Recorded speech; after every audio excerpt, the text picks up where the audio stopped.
Que belíssimo jogo do PSG, 4-0, hein, para cima da Atalanta, estreia de campeão nessa fase de liga. Vamos falar um pouquinho sobre o jogo, alguns destaques individuais, algumas curiosidades assim interessantíssimas sobre o Marquinhos e, claro, um pouco de como eu vi, de como eu vivi essa partida entre PSG e Atalanta. Tem algumas coisas bem interessantes para a gente falar por aqui. Não deixa de deixar o like por aqui, de conferir se você está inscrito no canal e, claro, comentários são sempre bem-vindos. Vamos começar só passando rapidamente com o que a gente teve para relembrar. O Marquinhos marcou o primeiro gol logo aos 3 minutos, depois que Kvaratskhelia, Nuno Mendes, aí já no segundo tempo, Gonçalo Ramos. A gente ainda teve o Barcola perdendo um pênalti e eu quero falar sobre isso nesse vídeo, porque o aproveitamento do PSG em penalidades não está bom não, e a gente precisa falar sobre isso, hein? Luiz Henrique tem muitas qualidades colocadas e assim em evolução nessa equipe, mas acho que é algo que precisa ser treinado e de alguma forma diagnosticado aí o que está acontecendo. A gente vai falar sobre isso. Antes de chegar nesse ponto, foi um PSG que entrou em campo com desfalques importantes, né? Não tinha o Dembélé, não tinha o Désiré Doué e a gente não tinha exatamente certeza de como chegaria o Kvaratskhelia, mas o Kvaratskhelia vai para campo e aí o Luiz Henrique coloca o seu PSG quase de gala, porque ele vai com Chevalier no gol, com Nuno Mendes, que fez assim uma partidaça, na verdade o Nuno Mendes na esquerda, obviamente, fez uma partidaça, autor de um dos gols. Hakimi na direita, a dupla de zaga com Marquinhos e Pacho. No meio-campo, João Neves, Fabian Ruiz e Vitinha, PSG de gala. E aí foi com Kvaratskhelia, Barcola e o Mayulu, que ganhou essa vaga de falso 9, deixando muito claro, inclusive, a preferência do Luiz Henrique por um jogador de mais mobilidade e que faça esse papel de falso 9 e não da opção pelo Gonçalo Ramos, que aí sim é um verdadeiro 9. A gente já sabia disso na temporada passada, mas fica cada vez mais claro quando o Luiz Henrique escolhe um jogador de 19 anos, que, claro, começa a ter experiência, ele inclusive marcou, né, no 5-0 na final da Liga dos Campeões, mas não é um jogador com uma experiência tão grande assim, e o Luiz Henrique deixa muito claro o estilo de jogo que ele quer, a forma de jogar que ele quer com esse trio de ataque. E a verdade é que a gente teve uma mobilidade muito grande entre os 3 atacantes. Nem sempre o Mayulu fazia esse falso 9, muitas vezes aberto. Normalmente ele é um ponta, né? Ele joga mais fazendo esse papel mais aberto. E funcionou. Foi um PSG que com essa escalação jogou da mesma forma que a gente viu na temporada passada, com muita intensidade. Assim, o primeiro tempo ter saído, na verdade o primeiro tempo, os primeiros 20 minutos ter sido só 1-0, assim, a Atalanta saiu muito no lucro, muito no lucro. A gente vira para o segundo tempo com um 2-0, que poderia ter sido muito mais. O Carnicec fez algumas boas defesas, acho que ele não fez grandíssimas defesas assim no primeiro tempo, mas ainda assim ele acabou sofrendo muito com uma Atalanta que assim me surpreendeu muito algumas escolhas do Juric. Eu já tenho falado bastante da minha desconfiança para essa Atalanta na temporada. O Juric, sim, tem uma filosofia parecida. Eu até conversei depois, tanto com o Carnicec quanto o Moussa, sobre as mudanças, né, entre o Gasperini e o Juric.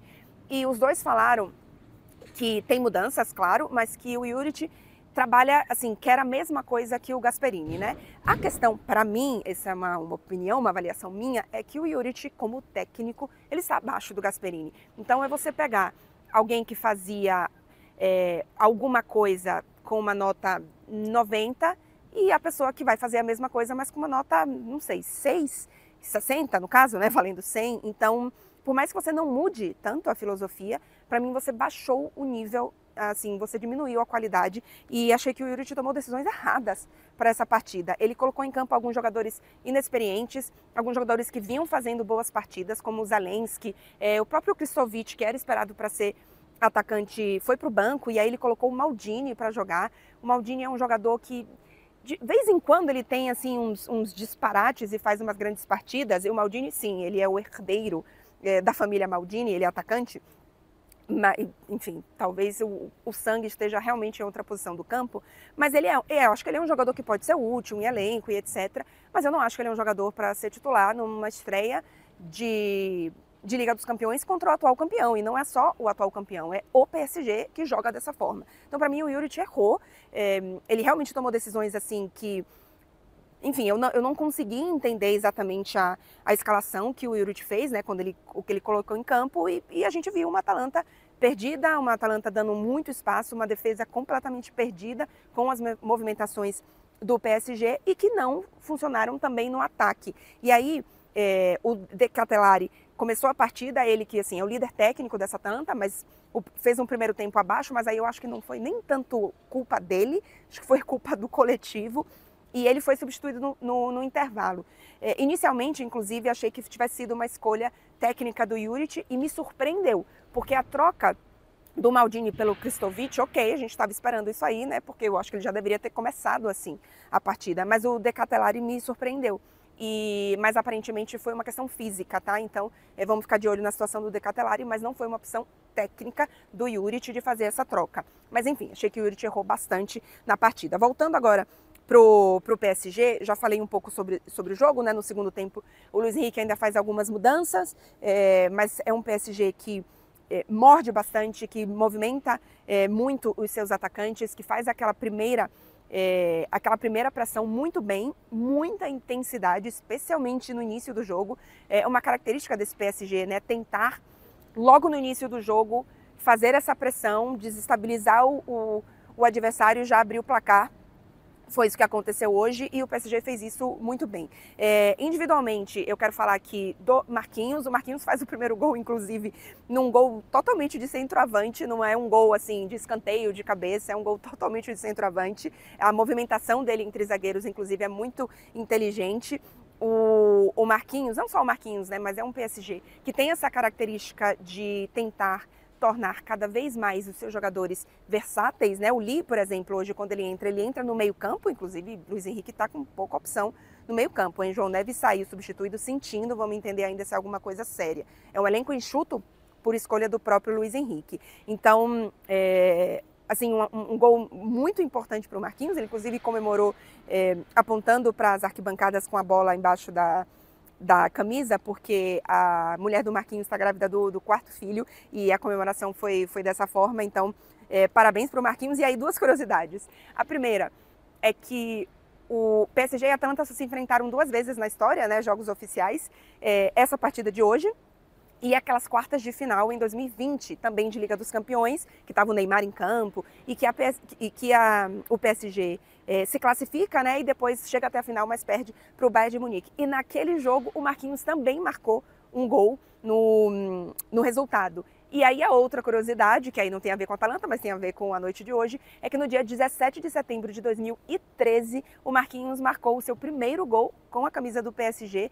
Isso foi também em Liga dos Campeões, um jogo contra o Olympiacos. Então, o 17 de setembro e a Atalanta, dois pontos aí importantes para o Marquinhos, são datas, enfim, coisas curiosas para a gente trazer aqui no vídeo. Outra coisa que eu queria falar sobre tática do PSG, que eu acho importante, atenção, para a gente ficar ligado na temporada, a sensação, assim, do que a gente tá vendo, do que, enfim, eu tô colhendo aqui das minhas informações e sensações, é que o Luiz Henrique quer cada vez mais conseguir utilizar a formação com 3 zagueiros, tá?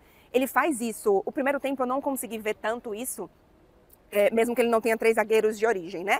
Porque eu estava atrás do gol, eu assisto aos jogos de Liga dos Campeões atrás do gol, então a gente não tem uma visão tão grande de disposição tática, né? Inclusive o Luiz Henrique assistiu o primeiro tempo das tribunas justamente para ver isso. Ele falou que vai ser algo que ele vai utilizar mais durante a temporada nos jogos em casa, e aí no segundo tempo ele desce, porque no intervalo ele consegue, com o que ele viu no primeiro tempo, mexer de fato no que ele viu durante o jogo. Obviamente você tem uma visão muito diferente de quando você está na beira do gramado. Então no primeiro tempo eu estava no ataque do PSG, então eu não consegui perceber tanto a defesa, estava muito longe de mim. No segundo tempo, isso sim eu consegui perceber já com as mudanças, na hora que entra o Zabarnyi, o Luiz Henrique não tira nem o Pátio nem o Marquinhos, e aí ele faz essa defesa com de fato 3 zagueiros de origem, mas um pouco mais fixa, mas sempre com essa movimentação e essa fluidez do esquema, né, que aí no caso ele tinha tirado o Nuno Mendes e aí o Hakimi voltava e aí o Pátio fazia mais de lateral esquerdo, mas ainda assim a sensação que a gente tem é que cada vez mais o Luiz Henrique vai tentar em momentos da partida, ele já fazia isso, mas cada vez mais, ter 3 zagueiros de função, né, não de origem, ali atrás, para que o Hakimi e o Nuno Mendes sejam ainda mais explorados no ataque, especialmente porque eles não têm... o Nuno Mendes, por exemplo, ele faz isso, né? O gol dele é ele entrando pela diagonal, é ele centralizando e não ele participando de um gol, por exemplo, abrindo e fazendo o cruzamento, que é mais típico de, enfim, de um ala, de um lateral que ataca mais. Então, eu acho que a gente vai ver cada vez mais isso nesse PSG do Luiz Henrique para essa temporada. Que mais eu queria falar por aqui? Deixa eu abrir aqui a escalação para ver se eu queria falar mais alguma coisa. Dos pênaltis, ok. Um dado importante aqui que eu achei que é algo de atenção, tá? Para esse PSG entender e solucionar. O PSG, vamos lá, peraí, que agora... ok, eu não salvei aqui, mas eu tenho mais ou menos de cabeça. As últimas 8 penalidades que o PSG cobrou, sem ser a cobrança de pênaltis de decisão, né, na Supercopa, o PSG errou 4, hein? Errou, tem uma do Vitinha, tem essa do Barcola de hoje, que eu achei assim... foi uma displicência e uma falta de responsabilidade ali. Eu não sei o que aconteceu com o Barcola, que foi muito ruim a cobrança do Barcola. Precisa levar um puxão de orelha por ter perdido aquela cobrança. Ele recua para o Carniçek. Assim, não pode fazer isso, não dá para você cobrar um pênalti dessa forma. Então tem esse do Barcola, tem um do Vitinha, um do Dembélé e tem mais um quarto aí nos últimos 8 jogos, nos últimos 8 cobranças de pênalti que o PSG teve. Então é algo para o PSG ficar atento, tá? Porque o Vitinha também perdeu na Supercopa, o Barcola agora dessa forma, o Dembélé também perdeu. Então é algo para a gente entender que precisa ser, enfim, tratado ali, né? O diagnóstico já está feito, agora precisa ser tratado. PSG agora, obviamente, tem confrontos de Ligue 1. No final de semana enfrenta o Marseille, inclusive. Então é jogo importante, é jogo grande, é jogo fora de casa e é jogo para manter o PSG no nível alto, mas vamos lembrar, ainda não contará com Dembélé, ainda não terá Désiré Doué e a gente está na espera, claro, por Barcelona e PSG. Esse jogo já no iniciozinho, né, de outubro, 1º de outubro, se eu não me engano. E é para o PSG, de fato, bater de frente com esse Barcelona, né? Mostrar. Teve uma estreia de campeão diante da Atalanta, mas a gente está falando de uma Atalanta que não só entrou em campo com muitos erros, como já falei aqui, mas é uma Atalanta em transição, não chega nem perto no nível que a gente viu do Barcelona na temporada passada e que o Barcelona também tem condições de apresentar para essa temporada. Então, muita expectativa para esse PSG e Barcelona, ou melhor, Barcelona e PSG na segunda rodada da fase de Liga. O PSG já começando então com os 3 pontos. Na temporada passada também começou com 3 pontos, tá? Mas foi um jogo com um gol do Nuno Mendes, inclusive, 1-0, com uma falha absurda do goleiro do Girona, e depois o PSG se embola na fase de Liga e precisa se recuperar naqueles últimos jogos, né? Então vamos ver se dessa vez a fase de Liga do PSG será um pouco mais tranquila. Começou com uma vitória em casa, tranquila, com esse 3-0, e na próxima é o Barcelona. Não sai do vídeo sem deixar o like, não custa nada e super ajuda aqui. Comentários e confere, tá inscrito no canal? Se não tá, se inscreve para não perder mais conteúdos como esses por aqui.